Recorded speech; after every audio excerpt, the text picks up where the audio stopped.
মানে আসলতে কি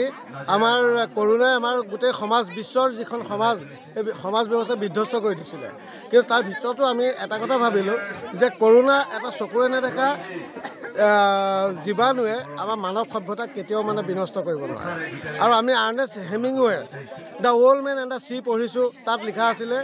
man can be destroyed but cannot defeated মানুহক ধ্বংস কৰিব পাৰি কিন্তু পৰাজয় কৰিব নোৱাৰে আমি প্ৰত্যেকজন মানুহ অপৰাজয় শক্তিৰ অধিকাৰী গতিকেলৈ আমি যে প্ৰত্যেকজন মানুহ অমৃতৰ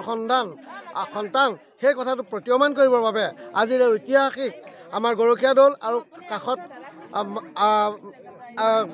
স্ফটিকৰ ধাৰৰ দৰে পানী লৈ দিশৌ প্ৰবাহিত হৈছে বশিষ্ঠ গংগাৰূপী দিশৌ প্ৰবাহিত হৈ আছে গতিকে এই কাষত আমি স্থান নিৰ্বাচন কৰি আমি প্ৰত্যেকে আজিৰ দিনটো পবিত্ৰ বৰদিন খ্ৰীষ্টান ধৰ্মীয় ভাই বন্ধুসকলৰ গতিকে এই দিনটোত আমি অতি সুন্দৰভাৱে উদযাপন কৰিলোঁ সকলোৱে আহি দলে বলে বিভিন্ন আমাৰ দল সংগঠন আহিলে কিন্তু আমি কোনো দল সংগঠনে এই অনুষ্ঠানটো পতা নাই নাজিৰাবাসী ৰাইজ হৈ পাতিলোঁ গতিকে যথেষ্ট উৎসাহজনক আমাৰ সুশীল লাহনদেৱৰ নিচিনা শিল্পী আহিলে আমাৰ জুনিয়ৰ জুবিন গাৰ্গ আহিলে তাৰ নামটো মই পাহৰি গৈছোঁ